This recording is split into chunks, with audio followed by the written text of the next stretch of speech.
이 시간 우리에게 주시는 하나님의 말씀은 신약성경 사도행전 1장 10절과 11절의 말씀입니다. 사도행전 1장 10절과 11절의 말씀입니다.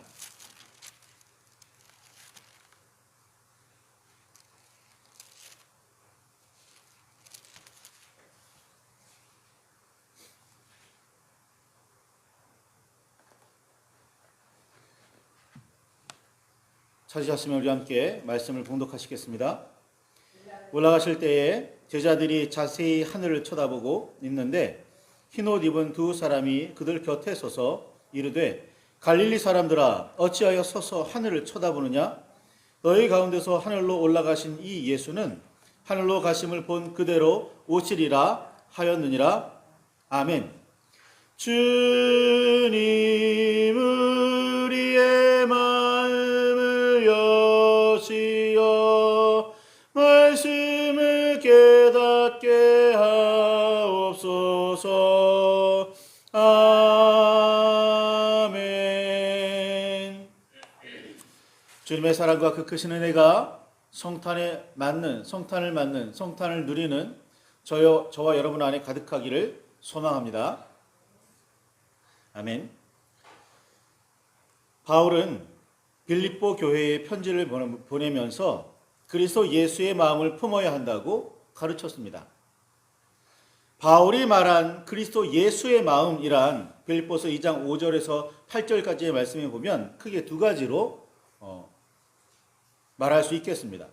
첫 번째는 본래 하나님이면서도 자기를 비워 종의 모습을 취하여 사람과 같이 되심이고, 두 번째는 자기를 낮추셔서 아버지의 뜻에 따라 십자가에 죽기까지 순종하심입니다. 자기 비움과 순종이 예수님의 마음입니다. 우리가 배워야 할, 품어야 할 예수님의 마음, 예수님의 사역, 삶인 거죠. 아브라함은 고향과 친척과 아버지의 집을 떠나는 비움이 있었고, 아직은 약속뿐인 보여줄 땅을 향해 떠나는 순종을 보여주었습니다. 야곱의 경우 어느 정도 자업자득인 면도 없지는 않습니다만, 욕심과 야망이 특별했던 야곱이 장자의 자리를 차지하려다가 오히려 모두 내버려 두고 도망쳐야 하는 비움이 있었고, 하나님의 뜻에 따라 자기를 죽이려 했던 형 에서가 있는 고향으로 돌아가는 순종을 했습니다. 야복나루 즉 브니엘에서는 자신의 모든 재산과 가족을 먼저 보내 비우고 하나님의 뜻 사이에서 먼저 가족을 보내 비우고 하나님과 씨름하다가 허벅지 관절이 어긋났습니다. 이 씨름은 자기 의지와 하나님 뜻 사이에서의 갈등을 잘 보여줍니다. 이를 통해 이스라엘이라는 이름으로 새로 채워집니다. 하나님과 및 사람과 더불어 이겼으니 그때부터는 누구의 눈치도 보지 않고 제 마음대로 제 뜻대로 살 듯 보였던 야곱 즉 이스라엘은 하나님의 뜻에 따라 형을 대면하는 순종을 했습니다. 목숨을 걸고 말이죠. 아브라함이 자발적인 비움과 순종의 대표적인 예를 보여준다면 야곱은 하나님의 훈련을 통해 비움과 순종을 이루어가는 모습을 보여줍니다. 여호와의 인도하심에 따라 모세와 함께 광야를 살아야 했던 이스라엘은 자기의 생각과 주장을 비워내야 했습니다. 여호와께서는 하늘에서 양식을 주신 이유를 출애굽기 16장 4절에 그들이 내 율법을 준행하나 아니하나 내가 시험하리라 라고 말씀하셨습니다. 만나와 메추라기는 이 시험의 도구였던 겁니다. 물과 양식이 우리의 필요와 생각과 주장이라면 하나님께서는 그 모두를 내려놓고 주님의 뜻에 따르도록 우리가 훈련받게 하십니다. 끝까지 자기 생각을 고집했던 백성은 광야에서 모두 멸망했습니다. 신명기 2장 14절에 분명히 나와 있는 것처럼 가나안 땅을 정탐했던 가데스 바네아에서 가나안의 경계라고 할 수 있는 세렛 시내를 건너기까지 38년 동안 여호와의 뜻을 따르려고 하지 않았던 그 세대의 모든 군인들은 멸망했습니다. 어떻게 가나안을 들어가라는 말입니까? 어떻게 하나님의 뜻에 따라 가나안을 정복하라는 말입니까? 하나님께 반항했던 사람들은 전부 다 광야에서 멸망했습니다. 이집트에서의 기억을 가지고 온갖 불평과 불만을 늘어놓으며 여호와의 인도하심에 순종하려 하지 않았던 세대가 모두 멸망한 후에야 하나님께서는 가나안 족속의 하나인 아모리인이 살던 모압 변경 아르를 지나게 하셨습니다. 가나안에 발을 들일 수 있었던 이스라엘 사람들은 광야에서 새롭게 태어난 새로운 세대와 모세, 여호수아, 갈렙이 전부였습니다. 이들은 광야에서 40여 년 동안 혹독한 훈련을 받아야 했습니다. 자기를 비우고 여호와의 뜻에 순종하는 훈련이었습니다. 세대가 교체되기까지 한 훈련입니다. 하나님께서는 그렇게 자기를 비우고 순종하는 일을 찾으십니다.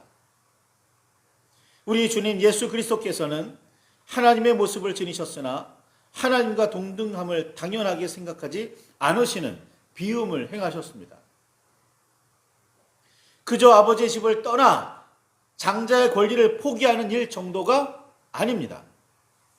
한 나라의 최고 지도자가 그 자리에서 내려오는 일이나 큰 기업의 회장이 모든 재산을 포기하는 일과도 비교되지 않습니다. 하나님께서 온 세상을 창조하시고 섭리하시는 하나님의 모습이 아니라 종에 불과한 사람의 모습을 가지고 하늘의 높은 보좌를 버리고 땅에, 그것도 사람이 사는 방도 아닌 마국간에 태어나 말먹이통에 누우셨습니다.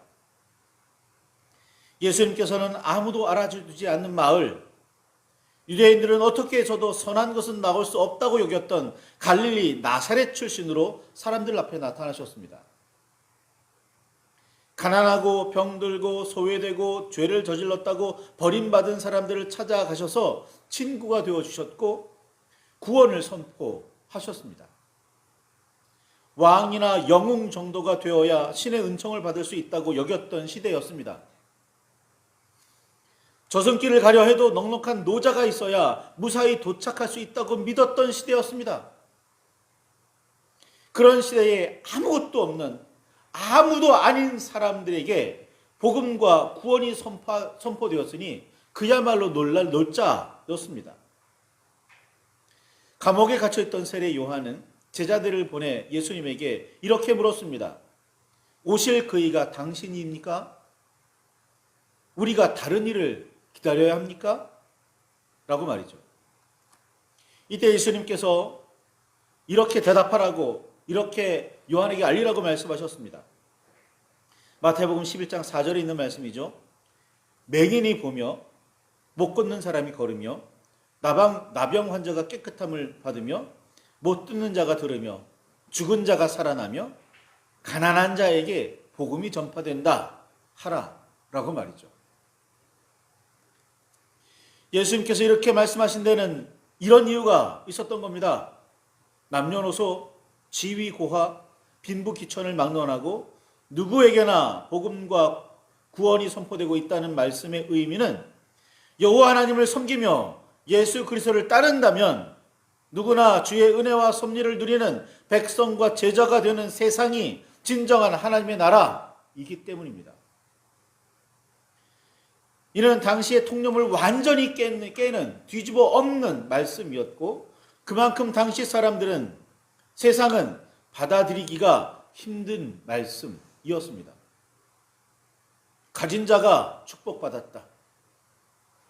높은 지위에 있는 자가 신의 도움을 얻는다 라고 생각했던 시절입니다. 오직 하면 신의 아들이 왕이겠습니까? 그런데 하나님께서는 신의 아들에게가 아니라 영웅에게가 아니라 아무것도 없는 사회에서 소외되고 버림받은 사람들에게 찾아가셔서 하늘의 말씀을, 복음을 전하십니다. 구원을 선포하세요. 이건 충격 그 자체였습니다. 그러나 그것이 아무리 어려워도 그것이 하나님 아버지의 뜻이었기에 우리 주 예수 그리스도께서는 순종하셨습니다. 항상 아버지의 뜻에 따라 살기는, 행하기는 하셨겠지만 특히 겟세마네에서는 땀이 땅에 떨어지는 핏물같이 되도록 기도하셨습니다. 그 기도를 통해 예수님께서는 자기 생각을 내려놓고 아버지의 뜻에 따라 십자가의 길로 나가셨습니다. 우리 주님은 이 땅에 오시는 그 시작부터 자기를 내려놓고 오직 아버지 하나님의 뜻에 순종하셨던 겁니다. 하나님 앞에서의 자기 비움과 하나님의 뜻에 대한 순종이 예수님께서 우리 그리스도인에게 보여주신 본이었습니다. 예수님께서 그렇게 하셨기에 빌립보서 2장 9절에서 11절에 보면 하나님이 그를 지극히 높여 모든 이름 위에 뛰어난 이름을 주사 하늘에 있는 자들과 땅에 있는 자들과 땅 아래에 있는 자들로 모든 무릎을 예수의 이름에 꿇게 하시고 모든 입으로 예수 그리스도를 주라 시인하여 하나님 아버지께 영광을 돌리게 하셨느니라 라고 바울은 설명했습니다. 그리스도인인 우리가 높아져서 뛰어난 이름을 가지고 모든 이들에게 칭찬을 받으려면 우리는 먼저 하나님의 나라와 하나님의 의를 구하는 예수님을 닮아야 합니다. 예수님께서 땅에서의 사역을 마치시고 하늘로 올라가실 때 제자들은 그 모습을 쳐다보고 있었습니다. 공동 번역은 하늘만 쳐다보고 있었다라고 그렇게 표현했습니다. 넋을 놓고 예수님께서 올라가시는 광경에 사로잡혀 있었습니다. 마치 변화산에서 베드로가 무슨 말을 하는지도 모르면서 초막 셋을 짓고 머물자고 했던 일과 비슷했습니다. 이때 후련히 나타나 예수님과 더불어 말하는 모세와 엘리야 때문에 휘둥그레했던 베드로와 야고보와 요한의 눈은 빛난 구름으로 가려졌고 그 구름 속에서 소리가 들려옵니다. 이는 내 사랑하는 아들이요 내 기뻐하는 자니 너희는 그의 말을 들으라 라고 말이죠. 예수님께서 하나님의 아들이다, 내가 하나님께서 기뻐하신다 라는 말 중요하지만 그 뒤에 있는 말씀이 더 중요한 거예요. 베드로와 야고보와 요한의 눈을 가리신 이유, 이 소리를 듣게 하시는 이유, 그게 중요한 겁니다. 뭐라고요? 너희는 그의 말을 들으라. 모세와 엘리야에게 사로잡히지 말고 모세와 엘리야 때문에 치우치지 말고 주님만을 바라보라고요. 주님의 음성만 들으라고요. 다른 데 마음을 빼앗기지 말고 예수님만 바라보고 그 말씀을 따르라는 뜻이었습니다. 예수님께서는 제자들을 이끌고 거룩한 산에서 내려가셨고 아버지 하나님께서 뜻하신 대로 고난의 길로 나아가셨습니다. 거룩한 산에 영광스럽게 그냥 남아있었다면 어땠을까요? 그게 얼마나 좋을까요? 그런데 예수님께서는 거기 머물지 않으십니다. 아버지의 뜻에 따라 내려갔고 고난의 길에 들어섭니다. 성경의 표현대로라면 제자들이 하늘로 올라가시는 예수님께는 눈을 주고 있었는지 의심스럽습니다. 사도행전 1장의 이 광경을 다시 한번 읽어보시면 눈으로 그려보시기 바랍니다. 마음속으로. 제자들의 눈이 하늘 아닌 예수님께는 향하고 있었을까라는 질문을 던지면서 말이죠. 넋을 놓고 하늘만 쳐다보고 있던 제자들에게 천사들은 말합니다. 사도행전 1장 11절에 어찌하여 서서 하늘을 쳐다보느냐? 너희 가운데서 하늘로 올려지신 이 예수는 하늘로 가심을 본 그대로 오시리라 라고 말했습니다.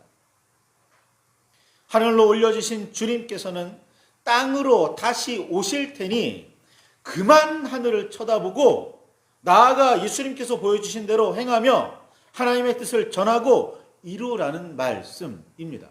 어디에서요? 땅에서요.